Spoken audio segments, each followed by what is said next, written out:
I shall next give a brief account of Mexico from the best information and authors. This country lies betwixt latitude 8 and 50 or 55 north, but it is little known or inhabited by the Spaniards to the northward of 35. It is divided into Old and New, and the former is also called New Spain. The country in general includes all the west side of Northern America, as far as it is known. It is divided into audiencias, or jurisdictions of Santo Domingo, Mexico properly so called, Guadalajara or New Galicia, and Guatemala, and these again are subdivided into several provinces, with which I shall not trouble the reader, since that is the business of a geographer, and not of a sailor. That part of it called New Spain is the best and most famous part of all North America, and the name is sometimes extended by the Spaniards to the whole. The air in general is mild, temperate, and healthful, and the soil so fertile that in some places it produced 100 for one of corn, and of maize 200, but the great rains in summer hinder their having good oil and wine. The most remarkable plant is that called maguey, which abounds in this country, and some of it we found in the Maria Islands. Of the juice, the Spaniards and natives make a small wine, vinegar and honey, and of the leaves and other parts they make cordage, thread and cloth for sacks and shirts. They have great and small cattle and fowl in such plenty that they frequently kill them only for the skins and feathers. They have also excellent horses of the best Spanish breed. There are few gold mines in this country, but abundance of silver, and though not so rich as those of Peru, are much easier to be worked with less expense of money, and far less danger of men's lives. The other cheap commodities are iron, steel, copper, but none of them much wrought, hides, wool, cotton, sugar, silk, cochineal, scarlet dye, feathers, honey, wax, balm, ambergris, salt, abundance of medicinal drugs, cocoa, cassia, gold in sands of their rivers, figs, oranges, citrons, and other fruits peculiar to the climates. Besides all this common in Europe, wild beasts and fowl of all sorts, crystal, turquoise, emeralds, marcasites, bezoar stones, and pepper. This must be understood of Mexico in general, for all those commodities are not in one province, but some have one sort and some another. Nor is the temper of the climates everywhere the same, for those places toward the South Sea are warm, but in and about the mountains it is cold, and in some places they have continued rain almost for 8 or 9 months in a year, and are much infected with serpents, mosquitoes, and other insects, especially near the torrid zone. I shall not swell my book with the fabulous accounts of the origin of the ancient Mexicans, which are shocking to common sense, nor pretend to give the reader the history of their kings, because it is not my business. Besides, it would puzzle the ablest critic to distinguish betwixt the truth and falsehood in those pretended histories, preserved by fanciful hieroglyphics, which will bear what sense any author pleases to impose upon them.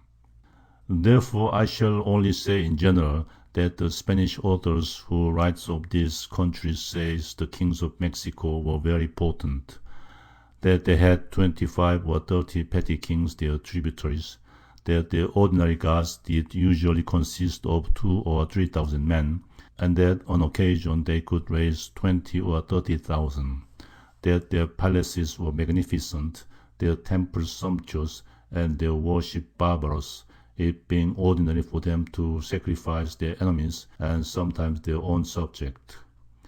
The natives of old Mexico say they are not of that race of people, but that their ancestors came from diverse nations who inhabited the northern part of the continent, and particularly that called New Mexico, and by the account of their historians give of their travels to settle here.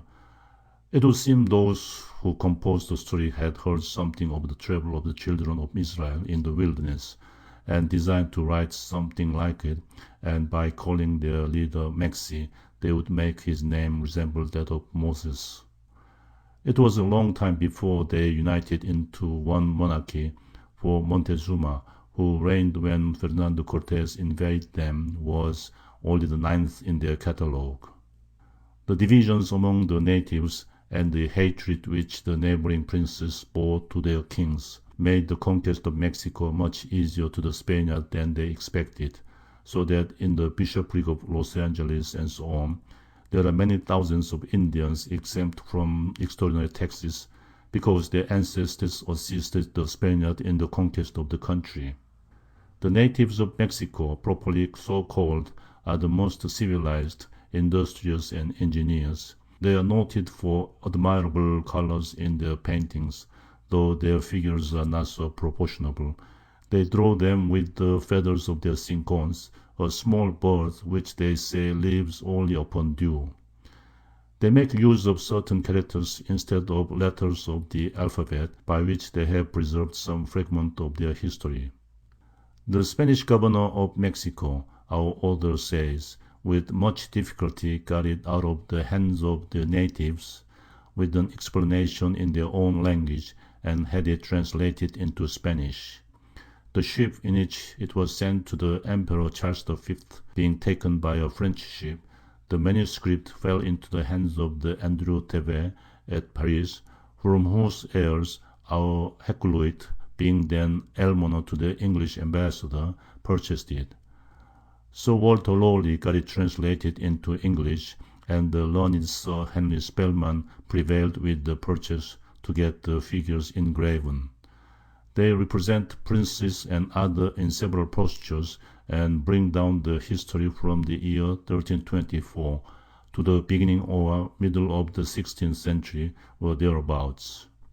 This history is divided into three parts. The first contains little but an account of the names and conquests of their princes, with a summary of their vices and virtues, so that it is not worth insisting upon. The second has an account of the tributes paid by the people, which were proportions of the products of the country for provisions, clothes, arms, warlike habits and ornaments, paper and household furnitures. The third gives an account of the economy, customs, and discipline of Mexicans, which, because they are odd enough, I shall give a short account of the most remarkable. 4 days after a child was born, the midwife carried it to the yard of the house, laid it upon the rushes, and after washing it, desired 3 boys, who were there at a sort of feast, to name it how they pleased. If it was a boy, she put into its hands the tools belonging to his father's employments, and if a soldier, his arms. If it was a girl, she put the distaff or other utensils of women by it.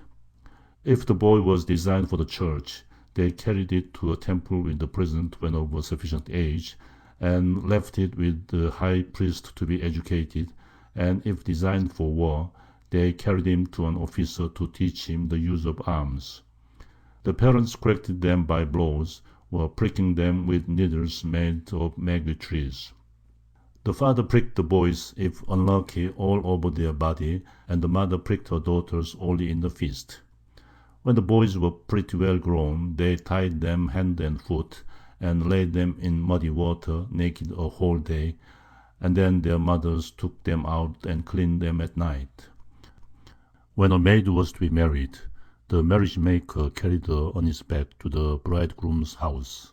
4 women bearing torches before her, the bridegroom's friends received her in a yard or court, carried her to a room, and set her down by him on a mat, and tied the skirts of their garments together, offered incense to their idols, and had 4 old men and women to be witnesses. After a feast, the witnesses exhort them to live well together, and so the ceremony concluded. The priests trained up their novices in sweeping the temples, carrying branches and so on to adorn them, to make seeds of cane, to bring needles or thorns of maguey to draw blood for sacrifices, and shrubs to keep a perpetual fire, and if they failed in their duty, returned to their parents, or were catched with women, they pricked them with those needles. One of the chief priests went by night to a mountain, where he did penance, carried fire and perfume to sacrifice to the devil, and was always attended by a novice. Others of the priests played on musical instruments by night, and some of them observed the stars and told the hours. The novices arrived to the chief dignities of the priesthood by degrees, and some of them always attended the armies to encourage the men and perform their rites. Those who trained the youth to war punished their scholars by throwing burning coals on their heads, pricking them with sticks of pine sharpened at one end, or by burning off their hair. Their king rewarded the soldiers according to the numbers of prisoners they took, with military habits of several colors, or posted in the army till they came to the highest. The chief priests were also men of arms, and capable of all military preferments. Their capital punishments were strangling or stoning to death. If a cacique or petty prince rebelled, all his subjects shared in his punishments, except they found some method to appease the king. They punished drunkenness in young men by death, but allowed it in old men and old women of 70. Highwaymen and adulterers they stoned to death. They had assemblies for public affairs, wherein the great master of the emperor or king's household exhorted the youth to avoid idleness, gaming, drunkenness, and other vices. This is the sum of what that hieroglyphical history says of the ancient Mexicans. As to the present natives, most of them are subject to the Spaniard, but in some of the mountains and northern parts they are not reduced, so that they frequently attack the Spaniard when they meet with a favorable opportunity. In that called New Mexico, some of the natives are very barbarous, much given to arms. The men wear nothing but skins, and the women scarce any other covering than their hairs. They live for the most part on raw flesh, and go together in troops, changing their habitation as the season requires, or for the convenience of pasturage. Their oxen and cows are large, with small horns, their hair almost like wool, long before and short behind, with a bunch on their backs, great beards like goats, and their four legs short. They are of an ugly aspect, but very strong. They are the principal riches of the natives. Their flesh serves them for diet, their skins for clothes, and coverings to their huts. They make thread of their hair, bowstrings of their nerves, utensils of their bones, trumpets of their horns, keep their drinks in their bladders, use their dung for firing, because they are scarce of wood. They have sheep as large as our asses, and dogs so strong that they make them carry their baggage. This country is inhabited by people of different languages and manners. Some of them live in cities, of which it is said there are several that contains from 30 to 50,000 inhabitants. Others wander about in herds like the Arabs or Tartars. But in short, this country is so little known, and the travelers differ so much in their accounts of it, that there is not much to be depended upon. I think it proper here to say something of the peopling of it. There are many opinions about the peopling of America, but the most reasonable to me is that it is peopled from the Tartary by way of the North Pole, where they suppose it to join with some parts of Asia.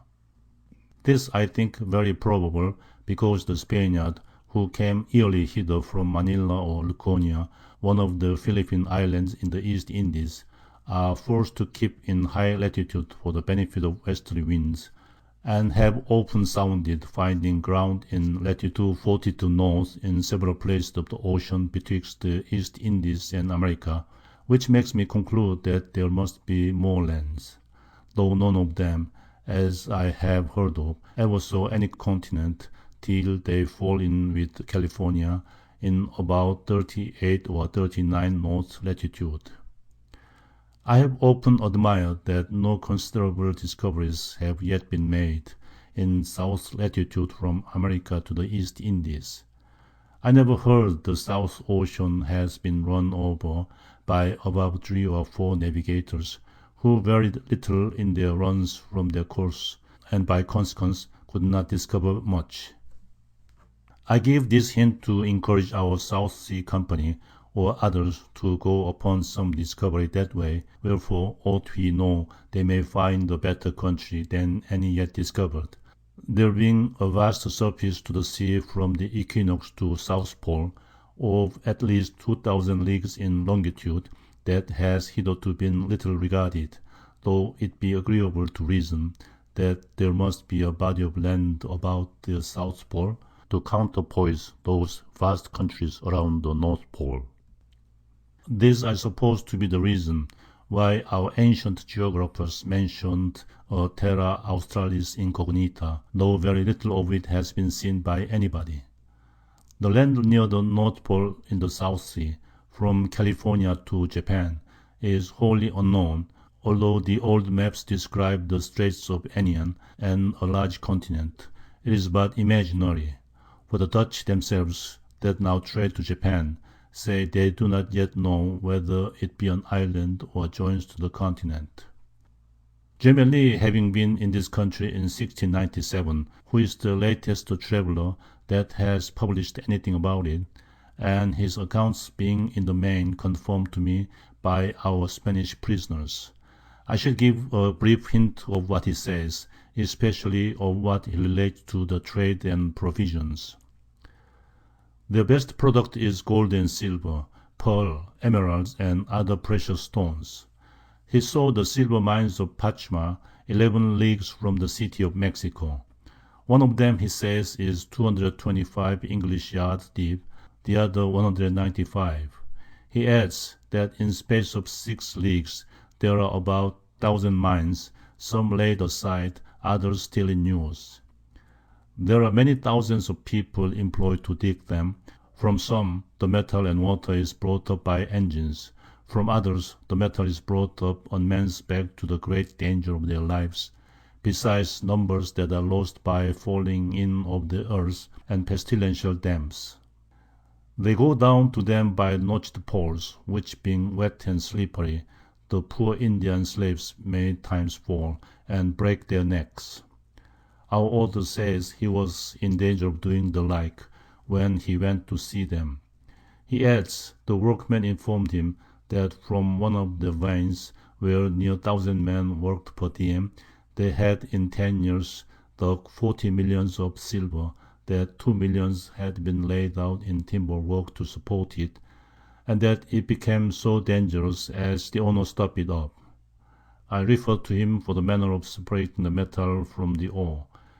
Every discoverer of a mine must pay the fifth of the product to the king, who allows him only 60 Spanish yards round from the mouth, or all on one side if he pleases. Gemelli says there's 2 millions of marks of 8 ounces each entered at Mexico in a year from those mines, beside what is stored, and 700,000 marks of it are coined annually into pieces of 8th year, for which the king has a real per mark. There being gold mixed with the silver, they make use of aqua fortis to separate them. The officers of the mints have very profitable places, but I can't insist upon their salaries. It is needless to be particular in describing the birds and beasts of this country. They having been so often done by others, I shall only say they have enough for provisions, and many of both sorts unknown to us. 'Tis the like as to their fruits and plants, which serve them for food and physic, but I have not room to be particular. Mexico is the capital city of this vast rich country, and lies in north latitude 19.40, in the middle of a valley, which is 14 Spanish leagues long, and 7 broad, encompassed by a ridge of mountains. The city is surrounded by a lake, and is square, with long and wide and well-paved streets, cross one another. It is 2 leagues round, and the diameter half a league. There are 5 courses and banks through the lake into the city, which vies with the best in Italy for noble structures and beautiful women, who prefer Europeans to their own countrymen. This occasions irreconcilable prejudices betwixt them, so that an European can scarce pass the street without being insulted. The inhabitants are about 100,000, the major parts blacks and mulattoes, because of the vast numbers of slaves carried thither. Europeans seldom marry there because finding no way to get real estates, they generally become clergymen, which takes up most of those that come from old Spain. There are 22 nunneries, 29 friaries of several orders within the city, and all richer than they ought to be, says Gemelli. The cathedral is exceedingly rich, maintains 10 canons, 5 dignified priests, 6 demi-canons, 6 half-demi-canons, 1 chief sacristan, 5 curates, 12 royal chaplains, and 8 others chosen by the chapter, besides many others named by the king. The revenue of the cathedral is 300,000 pieces of 8 per annum. The climate here is uncertain, as through all the country, being for most part both cold and hot at the same time, viz. Cold in the shade and hot in the sun, but is never excessive either way. Yet the inhabitants complain of the cold in the mornings, and of the heat from March till July. From thence to September the rains cool the air, and from that time till March the rains are but small. The Indians reckon those nights cold, but the Europeans like the climate well enough. Their water is very cool. The neighboring country produces 3 harvests per annum, one in June, the second in October, and the third uncertain, as the weather proves. Maize or Indian corn is their chief grain, the earliest being sowed in March, the latest in May. It yields a wonderful increase, and other provisions being plentiful, one may live well here for half a piece of 8 per day. And all the year round there's fruits and flowers in the market. There's no brass money here, and the least piece of silver is 3 pence, so that they buy herbs and small fruits with cocoa-nuts, 60 or 70 of which, as time goes, are valued at 6. I cannot insist on the particular description of the churches and monasteries. The Archbishop has 11 suffragans under him, whose revenues in all amounts to 5,160,000 pieces of 8. The cathedral founded by Fernando Cortés, who conquered this country, was not finished in 1697. It is carried on at the king's charge. They have admirable conveyances to let the water run out of the lake by canals, to prevent its overflowing the city, as sometimes it has done. The expense of these canals is so prodigious that it seems incredible. The curious may find it in Gemelli, as also an account of the royal palace and other structures. I say nothing of the fabulous accounts which the natives give of the foundation of this city. The present habit generally worn by the natives of this country is a short doublet and wide breeches, a cloak of several colors on their shoulders, which they cross under the right arm, and tie on the left shoulder by the 2 ends in a great knot. Some wear sandals, the rest go barefooted and bare-legged, and all wear their hair long, which they will by no means part with. The women wear a fine cotton cloth, and under it a thing like a sack. They wear another upon their backs, with which they cover their heads when abroad or in church. The natives adorn their narrow coats with the figures of beasts, birds, and feathers. Both sexes are of dark color, but endeavor to make themselves fair with pounded herbs. They daub their heads with thin clay, to refresh them and make their hair black. The mestizo, mulatto, and black women are most in number, but not being allowed to wear veils or Spanish habits, and despising the Indian garb, they wear a thing like a petticoat across their shoulders or on their heads, which makes them look like so many devils. The blacks and mulattoes are very insolent, and so much increased, that if it be prevented, they may at one time or another endanger the country. The Indians of most parts of Mexico are nothing so industrious as formerly, and the Spaniards say they are cowardly, cruel, thieves, cheats, and so beastly that they use women in common, without regard to the nearest relations, lie on the bare ground, and are nasty in their way of living, which perhaps may proceed from the slavery they are kept under, being worse treated than those in the mines. He adds that there's scarce one fair-dealing man to be found among 100 mulattoes. Acapulco lies in latitude 17. Waiting some few minutes, he said it is rather like a poor village of fishermen than fit to be the cheap marts of South Sea and port for China. The houses are mean, built of wood, mud, and straw. It is covered by high mountains on the east side, and very subject to distempers from November till the end of May, during which time they have no rain, or very little. It is hot here in January, as in our dog days. They are much pestered with gnats and earthquakes. He observed that it never rains in New Spain in the morning. This town is dirty and ill furnished with provisions, so that a man can scarce live for a piece of 8 per day. Most of the inhabitants are blacks and mulattoes, for the Spanish merchants are gone as soon as their business is over at the fair, for goods brought hither from China and Peru. It has nothing good but the harbor, which is surrounded with high mountains, and the ships are moored to trees that grow on the shore. It has 2 mouths, the small one at northwest, and the great at southeast. The mouth is defended by 42 brass cannon.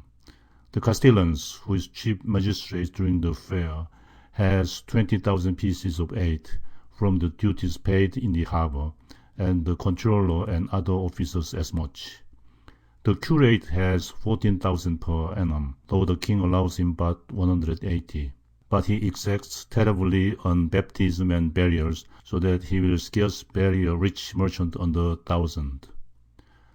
The trade of this place being for many millions, everyone in his profession gets a great deal in a short time, for a black will scarce work for less than a piece of 8 per diem.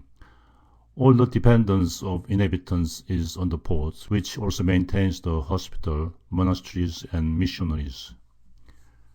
During the fair, this town resembles a populous city, because of the great concourse of merchants from Peru and Mexico.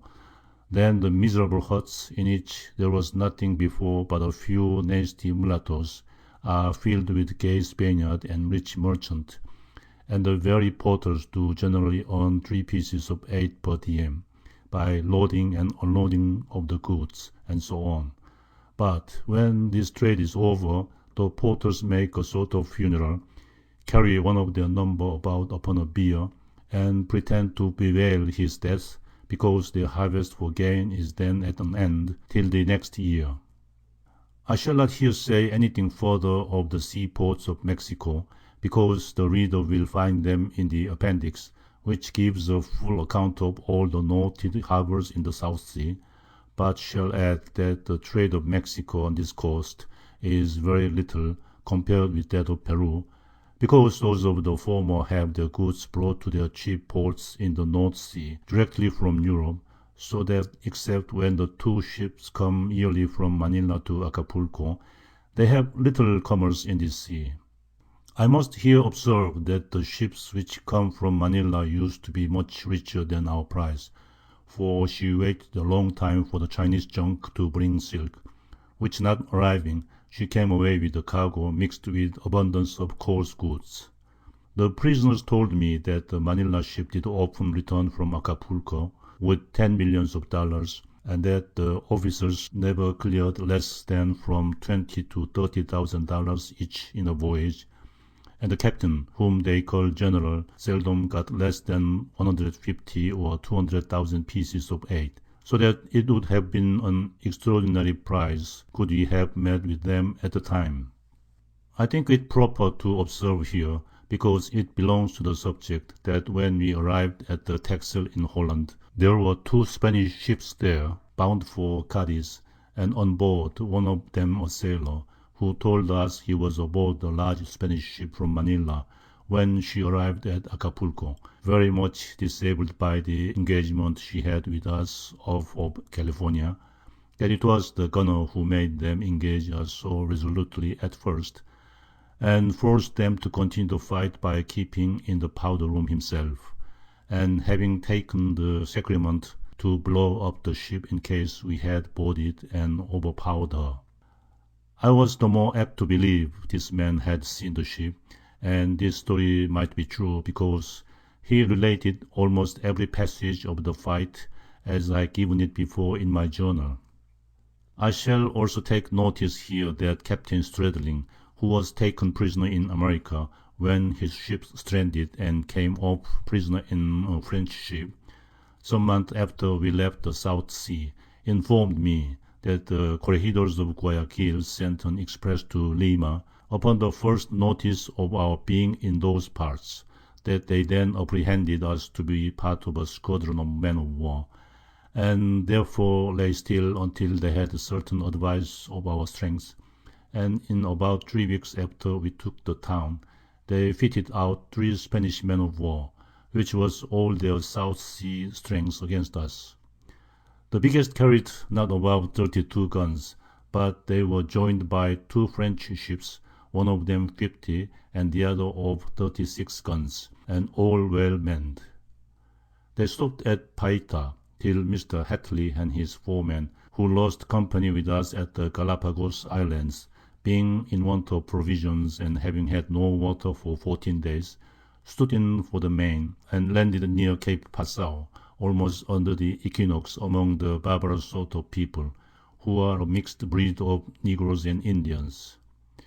They voluntarily surrendered themselves, being in a starving condition, yet those brutish people, instead of giving them food, tied their hands and whipped them and hanged them up, so that they must unavoidably have lost their lives had not a padre who lived in the neighborhood came time enough, by good providence, to cut them down and save them. There are several letters from Mr. Hatley since, which signify that he is a prisoner at Lima. Captain Stradling likewise told me that the French ship which brought him to Europe was the very ship that we chased in sight of Falkland Island, before we passed Cape Horn. She had before attempted to sail around the Cape Horn, to South Sea, but it being the wrong season, she met with a bad weather, and was forced to bear away to recruit at the river of La Plata, and there wait for more proper season to go round Tierra del Fuego into South Sea. When we chased her, she had not above 100 healthful men on board, so that had we been able to come up with her, she must certainly have been our prize.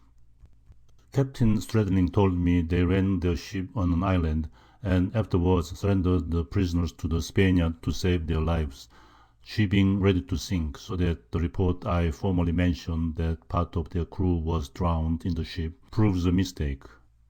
In Mexico, the prisoners who are employed in cutting logwood had no way to escape the cruelty of the Spaniard, but to turn Papist and be baptized after their manner. Then they have the liberty to choose a godfather, who is generally a man of note, and they serve him as a liveryman, and so on. One boy who fled to us at Guayaquil was baptized thus by an abbot in the Cathedral of Mexico, had salt put in his mouth, and oil poured upon his head, and small parcels of cotton, which rubbed it off, were distributed as precious relics among the penitents, because taken off the head of a converted heretic, as they call them. The native Spaniards enjoy all the posts in the church and monasteries, and admit no Indians, nor any mixed breed to those preferment, which they think a necessary piece of policy, that they may be the better keep the country in subjection to Spain. Some of these prisoners who are forced to be pretended converts do now and then make their escape, though it be dangerous to attempt it, for if taken they are generally confined to the workhouses for life. There are several Englishmen who are prisoners in this country, but by compliance have obtained their liberty, with the loss of their religion in exchange for riches, particularly one Thomas Bull, who was born in Dover and taken in Campeche. He is a clockmaker, has been 18 years there, is about 45 years old, lives in the province of Tabasco, and grown very rich. One Captain James Thompson, born in the Isle of Wight, has been there about 20 years, is about 50 years old, grown rich, and commanded the mulattoes who took Captain Peck at the beginning of the war. The person who told me this was comb maker, and endeavored to escape from La Vera Cruz, but was taken and sent prisoner to Mexico, where he came off to Peru after he had his liberty by pretending he went to buy ivory to make combs. He gave me a long account of his ramble amongst the Indians, and says he was at the mouth of river Mississippi, which falls into the Gulf of Mexico, but could not pass it. He adds that the Indians on the Bay of Pilachi have murdered several of the padres out of aversion to the Spaniard, but show a great inclination to trade with the English. There are other Englishmen who now live near the Bay of Campeche, as I was informed. One of them is Thomas Faulkner, who was born at the Hen and Chickens in Pall Mall, where his friend Captain Alehouse. He is married to an Indian woman. Such of them as won't comply to turn Papists are kept in miserable slavery, either in the mines or workhouses at Mexico, which city says is about as large as Bristol. Those that are put in workhouses are chained and employed in cutting woods, rasping logwoods, and so on. They have more manufactures of woolen and linen in Mexico than in Peru. Abundance of raw silk is brought from China, and of late years worked up into rich brocades equal to any made in Europe. The mulattoes and Indians on light occasions are put into the workhouses and kept there till they pay their debts or tributes, but no Spaniard except for the worst of the crimes. There are many Englishmen who were taken cutting logwood in the Bay of Campeche.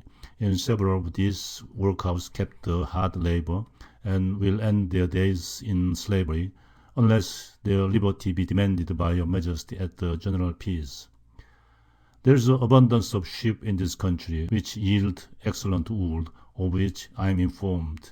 The English prisoners have taught them to make clothes worth about 15 shillings a yard in England, which there yields 8 pieces of 8. They have also taught them to make baize and other coarse woolen. At Chopa in Mexico, about latitude 12 north, there is a great river which sinks into the earth at once, runs on the mountains, and rises bigger about 15 leagues from the place where it sunk. It is twice as large as the Thames. This river afterwards joins that of Tabasco, and falls into the North Sea, as most of the great rivers of this vast continent do. He told me about this place. There are high mountains with plains on the top, where the air is very temperate, and all our European fruits grow, whereas at the bottom of these mountains they have known but the fruits of hot climates, though it is not above 5 leagues asunder. There are also woods of pines, and so on those mountains, among which there are flocks of harmonious birds, which sing together in an agreeable concert, that resembles a fine organ, so that strangers are amazed to hear such music strike up of a sudden in the woods. There is also a strange creature in those woods, called by the Spaniard an once, much of the form and size of wolf dog, but it has talons, and head is more like that of tiger. It kills man and beast, which makes travelling through the woods dangerous. It is said to eat nothing but the heart of its prey. I had many more relations from this man, who had been 7 years a prisoner in this country, but they being too tedious, I shall add nothing more concerning Mexico, but that the worm is larger, and eats bottom of the ship more on its sea coasts, than any other place where we were. All the coast from Guayaquil in Peru to the northward, as far as latitude 20 in Mexico, it is reckoned unhealthful, but the country from Guayaquil to southward